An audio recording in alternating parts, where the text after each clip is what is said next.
And here we go.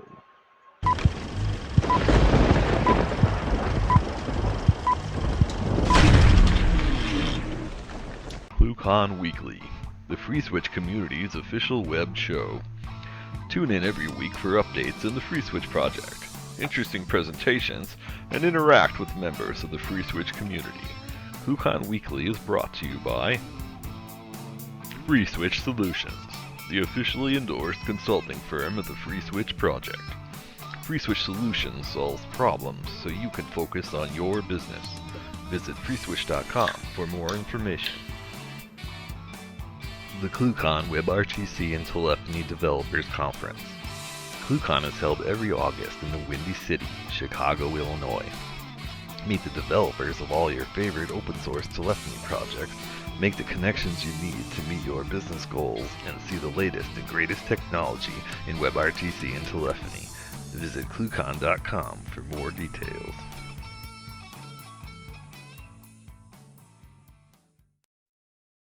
All right, guys, welcome to ClueCon Weekly. Today is September 7th, and we'll have Costin from Anymeeting joining us here shortly. Not a lot of news and announcements from Brian this week. He's on the road. Don't forget, if you want to help out with Confluence, join the Docs mailing list, introduce yourself, and ask for access there. You too can help us finish the transition on the documentation. We're still looking for people to help with bug marshalling on Jira. So email me or Brian for that, and we'll get you guys started. Kathleen, how are you doing today? I'm doing pretty well.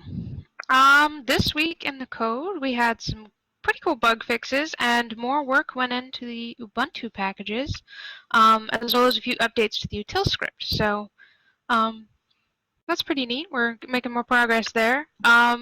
This week's commits and more, including release notes, can be found at freeswitch.org, so head over there if you have any questions.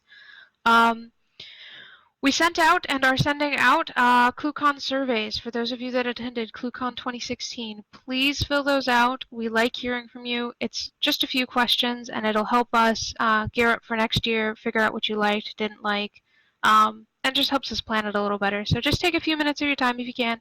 Fill those out. Let us know. And then don't forget to join us Tuesdays at 2 p.m. Central Time for the bug hunt.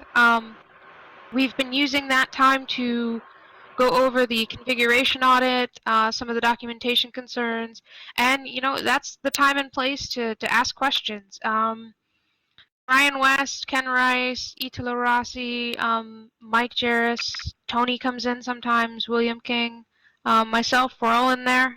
It's a designated time where we can kind of sort of all get together and sort of a free space to ask questions. So join us on those. And make sure to like us on Facebook for FreeSwitch and ClueCon, as well as follow us on Twitter at ClueCon and at FreeSwitch. And subscribe to this channel. We'll have some more updates coming out soon. And that's it for me, Ken. All right, thank you very much, Kathleen. And today we got Costin, and I'm not even going to murder his last name. I'll let him tell you that, guys, from Anymeeting. Over there. Costin, how you doing today? Doing well, Ken. How about yourself? Doing well, doing well. It's finally cooling off down south here. So, hopefully I can not run the air conditioner quite as much. But you want to introduce yourself a little bit better. Tell the guys who you are over at Anymeeting and what you guys are doing there. And then I think you want to talk about WebRTC today and how that's affecting you guys. Sure. Yeah, definitely want to talk about how we've been leveraging FreeSwitch's WebRTC stack and really using FreeSwitch more and more in our business and the impact that it's had for us. So I'll just go ahead and get started with a little bit of background on myself and Anymeeting. I started Anymeeting back in about 2011, although I've been in the conferencing space or webcasting space since about 1999. Graduated school with a CS degree, built some webcasting systems on Windows Media Services back in the early 2000s. Started my own company back in 2004, a company called InstantPresenter.com, and eventually also built up Anymeeting. So for some background, we we originally built our product as a webinar platform that also doubled as a meeting platform. And originally we were a free ad-supported business, and we grew very quickly. We've had over 900,000 users register for Anymeeting. We still have a very strong free offering as far as our free meeting product out there. But now we are much more focused on the separate use cases of meeting and webinar, in that we look at meetings as small collaborative conferences, and then webinars are large one-to-many type of presentations. So those are the products that we have out there. We also have free conferencing as well, but that's really paired up more so with our web conferencing tools. Historically, we had built our technology on a flash stack, so a lot of experience with RTMP, RTMPT, you know, leveraging the webcam and microphone controls all the way back in the mid 2000s with Instant Presenter and Anymeeting. So I've been working on video and audio on the web for a long time, and I gotta say, you know, once WebRTC showed up on the scene, and it was really, I don't know if everybody remembers this, but WebRTC is the product of Google buying these two separate companies. They bought a company called On2, which had the VP8 codec, or VP6 at the time, something like that. And then they bought, what was it, Global IP Services, which had the Opus codec. So when they bought those couple assets, and they bought them for about $200 million combined, and then open sourced it, that became WebRTC. And the most attractive thing about it was the fact that the Opus codec had such killer sound quality and such great echo cancellation. So coming from a Flash background, and Adobe had acquired Macromedia, they really stopped investing in their audio video stack. Adobe was also using On2's technology, and they had like a VP8 encoder, VP6 encoder built into Flash. They also had the Sorensen encoders, but the best audio they ever got was Speaks codec at around 16K, and the echo cancellation never got very good. And so WebRTC came out, especially in Chrome, where it had it solved this echo issue that most people, when they're using their laptop, they don't know how to put in earbuds. They don't know to get their speakers set up just right. So I immediately wanted to jump onto the WebRTC opportunity and improve the audio quality in our technology. And I believe we started working with FreeSwitch like way back in the day, when it was just WebRTC audio. I mean, that might have been 2012, 2013, that we started leveraging you guys' WebRTC stuff, so we can get the open codec in Chrome and start delivering better audio quality. So what we did for our technology back in the day, and we still have one product out there that does this, is we kind of split up the audio and the video. So the audio was WebRTC through Chrome and Firefox going to FreeSwitch, and then the video was still leveraging Flash, Flash Media, and that worked really well, especially from an audio quality perspective. So we immediately got a boost in our customer satisfaction scores based on audio quality. Now, you guys have been doing this really fantastic work for the last year or so on video, so we jumped on that, and more recently, we formally launched our full WebRTC with a FreeSwitch backend based meeting product on June 1st, and it's really been a good experience. We've been learning a lot about some of the challenges that people have with the technology, and I wanted to share a couple of those things. But Ken, anything I should go over there? Did I cover? Was that an okay intro at this point? No, I think you've done good there. I know you guys have been using FreeSwitch over there for a long time. I couldn't even tell you when it was when you guys first started. Yeah. But yeah, so I mean, Yeah, just continue on. I think that's a good intro there. Cool, cool.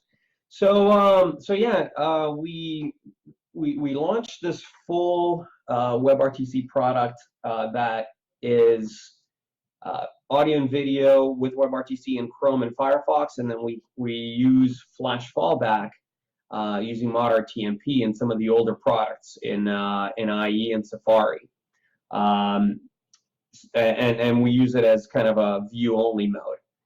Because we just didn't want to touch Flash audio going forward. We're like done with Flash audio. So now I just want to share some of the experiences. So first and foremost, to end users, audio is the most important thing. It doesn't matter how good your video is, if you can't hear each other, or the audio is choppy, artifacts, robot sounds, whatever. They will stop using you. They will complain and they will stop using you, and they're not going to spend a whole lot of time trying to troubleshoot either. It either just works or they move on. Really, I think the standard for a lot of people is Skype. Hey, it works in Skype. Why doesn't it work in yours? So move on. So you know, one of the things I'll probably be working with our team and the FreeSwitch team going forward is to just make sure that as we start delivering these more engaging experiences like high-def video, the ability to play slides, the ability to screen share, ability to play video files, that we never lose sight of that sort of principle that audio is still king. You can't communicate without audio, well, effectively.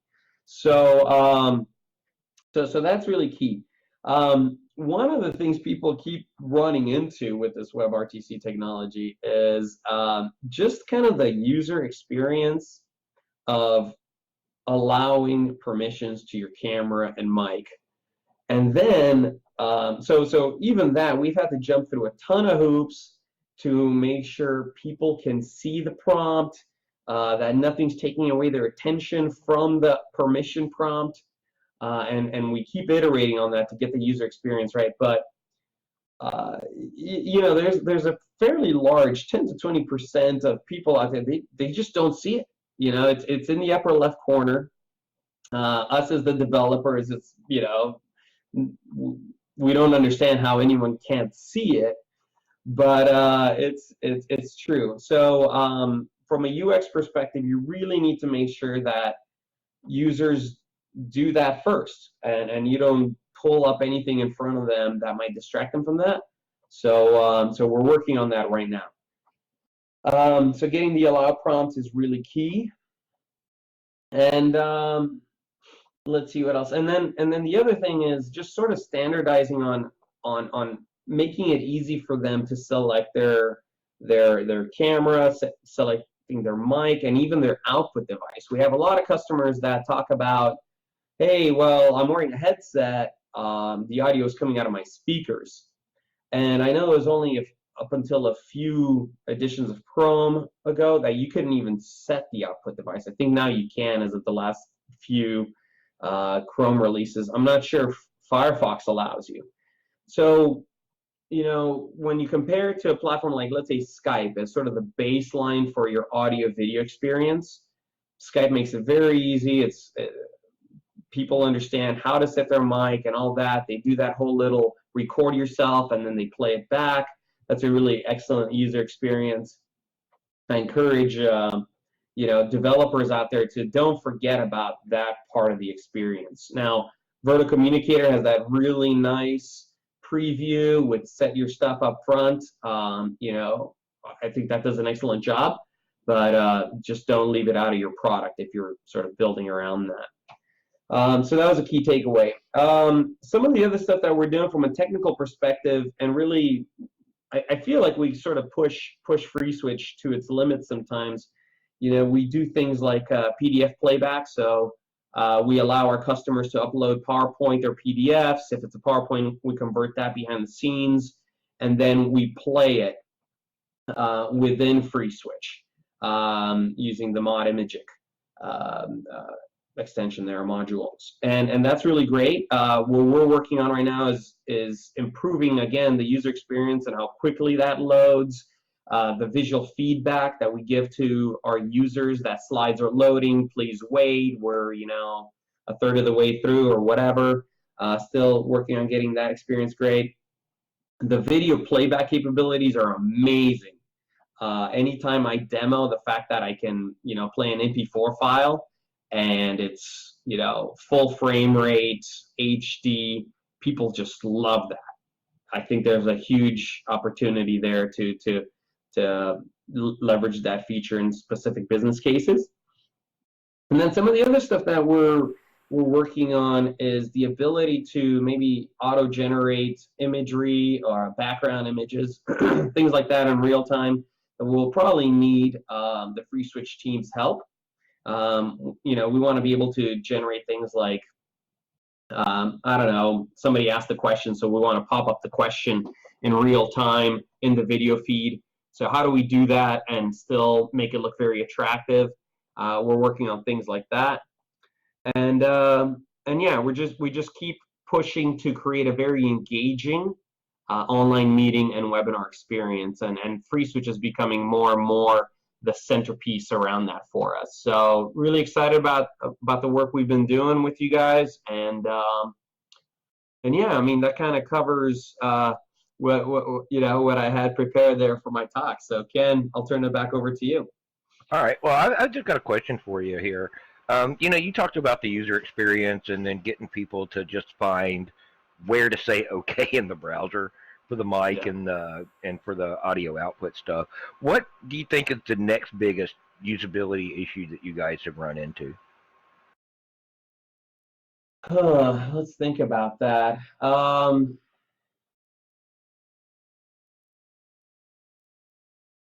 So for our product, we want to have the dial-in as well as the web.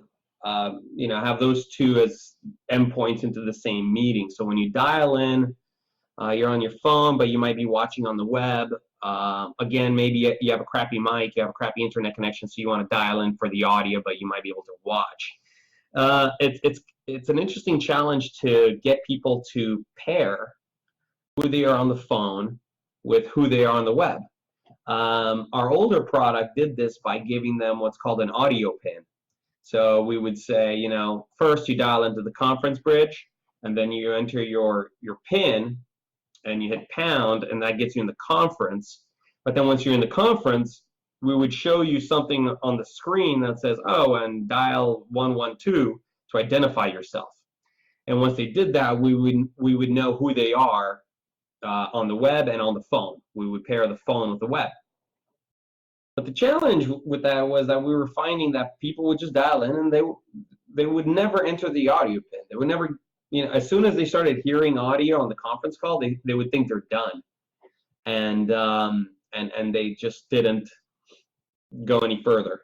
So we're still trying to figure out what's the best, easiest, most seamless way to get people on both the web and the phone and know who's who with the least amount of steps possible. Like, I think if you join the web first, we can then give you sort of a unique conference pin.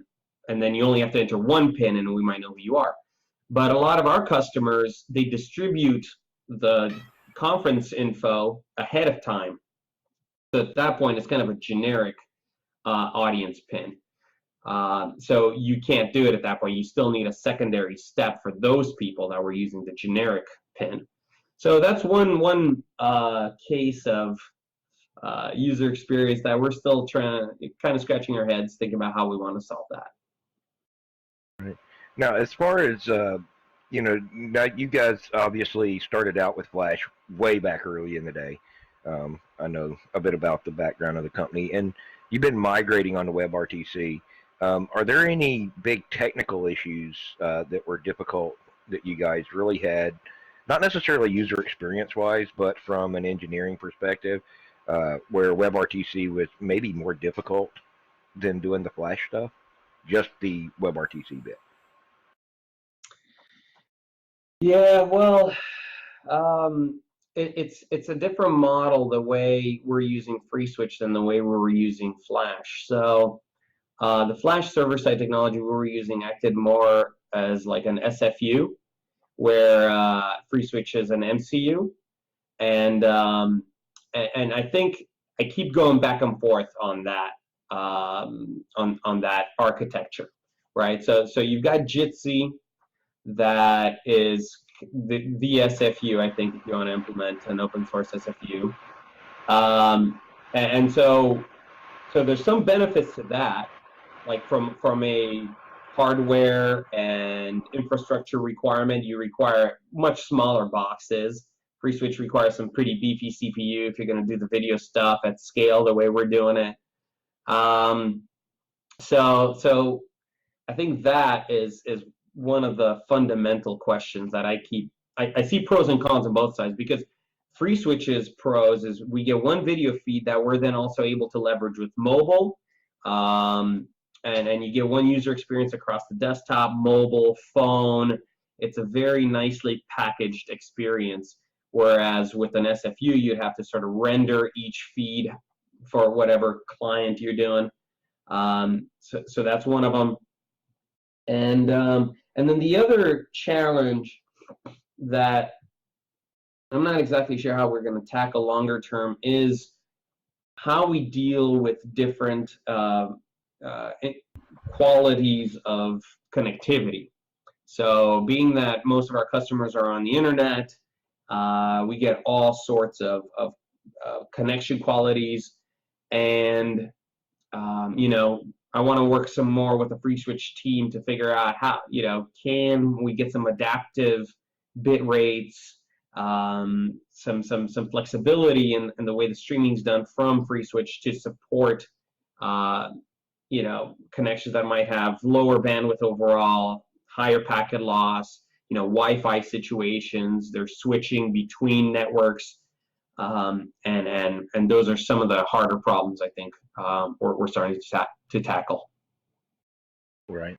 Yeah, no, I mean, those are some difficult things, to tackle, especially switching between networks, and then, the choice of, okay, do I want one stream to go to everybody, which is the most efficient, CPU-wise, or even here we've seen this where you're doing WebRTC and maybe, let's say, Sept callers using, say, like a Polycom phone. We can't send them the same video stream that we're sending everybody on WebRTC right now, so we have to re-encode that. So there's a trade-off there on everything that has to happen, and it's finding that middle ground that works well for user experience, but also doesn't break the bank, because now we have to replace our servers every 2 months because we're exactly right. So along that line, I've just got one more question for you, and anybody else has any questions, please pop them in the chat and we'll get you guys in here. Have you guys looked at doing hardware H.264 encoding or hardware VP8 encoding or anything along those lines? We've looked at how expensive it is to do such a thing. We've looked at the AWS GPU instances. We also use some bare metal data center providers out there, and it is quite a bit more expensive. And the thing that I haven't fully wrapped my head around is these hardware encoders. They'll have some metrics like they can encode 8 streams at the same time. Well, I'll just tell you, a lot of our servers are already doing, dozens of conferences on a box. So I don't even know how that would work. How do you apply the H.264 encoder to 40 conferences? I totally get it, because I won't drop the company's name, but there's a company out of Canada that's well known for, how should we say, video cards and stuff like that back in the day. Yeah. And they make an H.264 encoder board, and I got a press release from them the other day. The card's about $5,000 a unit, and they were all excited because we can encode 3 streams in near real time, and for $5,000. And I'm like, oh, you're killing me here. I need to do like 25 or 30 or 40 streams at the same time, then it might be worth it. Right. And it's trying to find these guys, trying to find something Because I mean, like you said, I mean, what do? You have CPU. It takes a lot of CPU to do H.264 and or Mhm. VP8 and H.264. I think maybe having a little edge these days, but that's a lot of CPU involved, especially when you're taking 15 or 20 720p streams or high def streams, decompressing them, compositing them, resampling, mixing it all together, and then you've got to encode that to send back out to all the viewers. So I mean, that's a lot of CPU time involved. So it would be very helpful if we could offload that. But I think it's to be seen what's going to happen with the GPU market and that kind of stuff, because that's we've seen some work in that area, but when are we going to see that where something that's open source? I'm not exactly quite sure, but Right, right. So all right, Yeah, guys. I mean, we've been having some pretty solid success with just multi-core servers. So, at one point where we're using this like 40-core server that Tony really liked a lot. And when it seemed like the way you guys have built up FreeSwitch, it's like each encoder's per core. So as long as you kind of keep it at a 1-to-1 ratio as like cores and conferences, we were seeing some pretty good results there. So you might not need the dedicated stuff, but you need to allocate enough cores. Is kind of what just some of the limited knowledge we gleaned by running some load testing. Yeah, and I think that falls back into Tony's early design choice to make everything a thread. Mm-hmm. So I mean, we run better with more cores than faster CPUs. You end up losing. There's a whole bunch of technical reasons for that, but I mean, even on this box that we use here for the weekly call, it's a dual hexacore with hyperthreading enabled and like 48 gigs of RAM. So I mean, a lot of cores, a lot of available CPU resources. And it's Yeah. a bare metal box, so we're not running anything else on it. So you got to be cognitive of that. I think you could probably tell us from doing back in the day doing audio only conferences versus today doing audio and video conferences, the amount of CPU horsepower required. We're talking orders of magnitude difference. So Yeah, that's right. there's a lot more to do there. We definitely, when we rolled out this new application, we definitely increased our commitment with our data centers, and we're spending a bit more money, but I do think that the user experience is really it's phenomenal. So there's a trade-off, but yeah, it's a much more engaging kind of experience. Cool. All right, guys. Anyone else have a question for Costin?